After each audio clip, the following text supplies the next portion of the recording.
All right, everyone. I think that one of the first orders of business Trump needs to get to, yes, tax relief and things like that are very important, but something that can be nailed right out of the park very, very quickly is pardoning the J6ers. This can't be supported enough. You're going to have to go through case by case to determine who gets a pardon. Most of the people that were there that day, other than simple trespass and things like that, very minor crimes in name only, of course, since they were invited into the building. There are a handful of people there that did commit assault and things like that.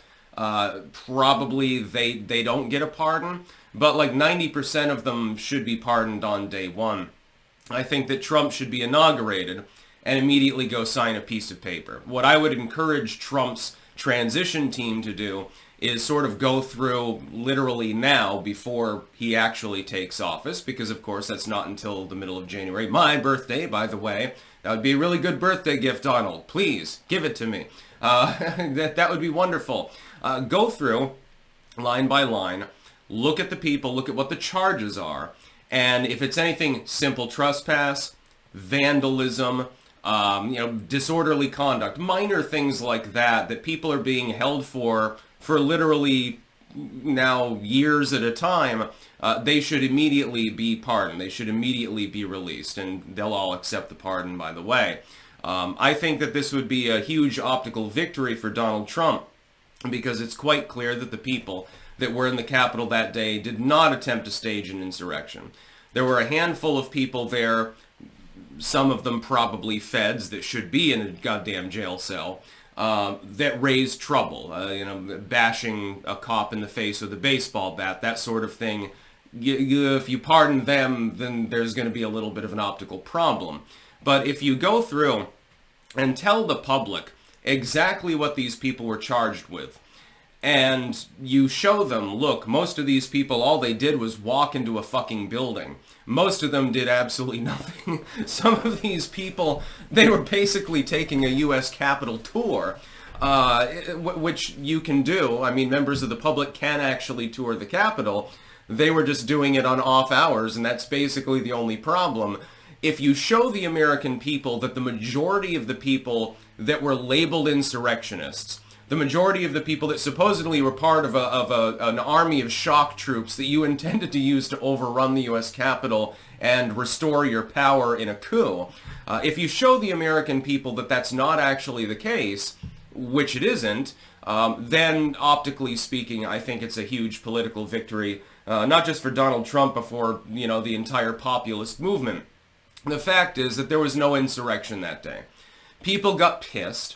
Here's the timeline. Tens of thousands of people show up to hear Trump speak. It was roughly 20,000 or something like that, 25,000, something on that order. He says, go and peacefully march and make your grievances heard. Some of those people immediately left. About half of them decided to actually march. A proportion of them decided to enter the U.S. Capitol. It was, I think, 1,500, maybe 2,000 people, something like that. Not exactly an army when you think about it. But there were too many of them for the Capitol Police, which were deliberately understaffed by Nancy Pelosi, to compensate for. And so after a brief tussle, they just said, fuck it, and they opened the doors, so to speak. Trump should expose the entire fucking thing, because this was used as an impetus to crucify Trump, to attack his family, to attack MAGA in general, and also to persecute the people that were there that day, of which there are many, many hundreds still in jail cells. Many of them are not charged with any particularly meaningful crime. Imagine that you, for example, let's reverse roles here. A bunch of liberal BLM protesters, or Antifa protesters, whatever, they decide to march through the streets. And a cohort of them go off to the side and they get rowdy. And some of them spray graffiti, and some of them punch a cop, and some of them break a window and stuff like that. Relatively minor in general. There are definitely crimes being committed. Some of them are violent, but nobody's getting murdered, for example. And they do that.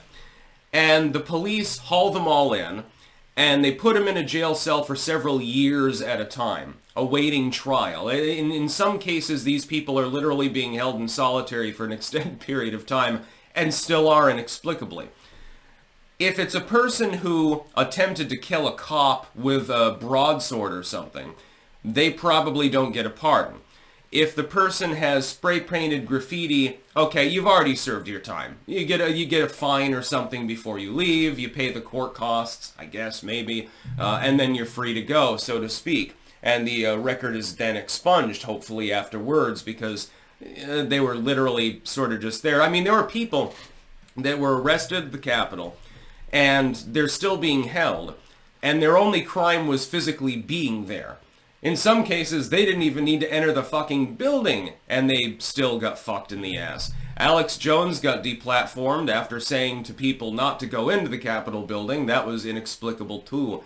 I would pardon them, generally speaking. Most of these people did nothing particularly wrong. They were part of a disorganized... It did devolve into a riot. That's something that we need to admit to. At that point, the demonstration was no longer a legitimate, fully peaceful protest. But that doesn't mean that they weren't perturbed by federal agents. They certainly were. We still don't have any closure about the pipe bomb incident. We have no idea who that person was, although there are suspicions, I believe, about it. And most of those people literally did nothing further. They entered a building which they were invited into, quite literally. The doors were open for them, and then they took a selfie and they left. And they've been in prison for several years. It doesn't make any sense. On day one, Donald Trump should do that. But first, file through the people that have been charged, and then encourage the expedition of the trials for everyone that doesn't get a pardon. Of course, again, if you bashed a cop in the head, you probably don't get a pardon. But if you took a selfie, what the hell is the crime? You didn't damage any property. Okay, a simple trespass. You know what the general result of such a case is? A fine. Literally nothing more than, hey, you trespassed on a property, you pay the toll, basically. That's about all. Peace out.